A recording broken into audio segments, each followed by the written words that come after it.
मेरे दोस्त मोमिनीन, मुअज़्ज़ज़ उलमाए किराम और मेरे अज़ीज़ साथियों, अस्सलामु अलैकुम व रहमतुल्लाहि व बरकातुहू। मैंने आज मेरे गुफ्तगू का मौजू मुसलमानों की तबाही और इसका इलाज है। आइए इस मौजू के तहत हम अपनी शानदार माज़ी पर एक नजर डालकर मुस्तक़बिल तामीर और तरक्की के सामान तलाश करें। कुरान करीम में अपने सुर जलाल का इरशाद है,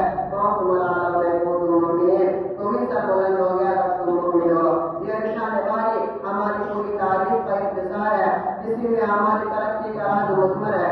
तारीफ के सैकड़ों वाक़यात ये बताने के लिए काफी है कि जब भी हमारा रिश्ता अल्लाह से और उसके दीन से मजबूत रहा, सरबलंदी और कामयाबी में हमारे कदम चूमे, और जब कभी इस रिश्ते में किसी किस्म की कमजोरी आई, हम इज्जत और आबाद के आसमान से जिल्लत पश्ती के हवा में जा गिरे। तारीख हमारे सामने जंगे बदर की मिसाल पेश करती है। जंगे बदर में जो कामयाबी हुई वो सिर्फ इसी रिश्ते की मजबूती की बुनियाद पर हुई, वरना कामयाबी होती तो कुफार मक्का को होती, क्योंकि कुफार मक्का तकरीबन 1000 थे और बड़े जोशो खरोश के साथ थे।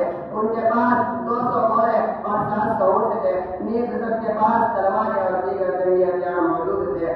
इधर अबू जहल, उतबा, शैबा, वलीद, हंज़ला, उबैद, कास, हारिस, उमय्या बिन खल्फ, नफ़ा बिन हारिस और अब्दुल मुत्तलिब जैसे शिकायत के औलाद मुताबिक थे। और इधर बेचारे मुसलमान बेसरो सामान कुल तादाद 313, सवारी के लिए कुल लोगों ने 70 ऊंट थे। एक पर 3-3, 4-4 आदमी सवार है और बात पैदल कर सफर कर रहे हैं। और किसी के पास नेज़ा और कमान है तो तलवार नहीं, और किसी के पास तलवार है तो नेज़ा और कमान नहीं।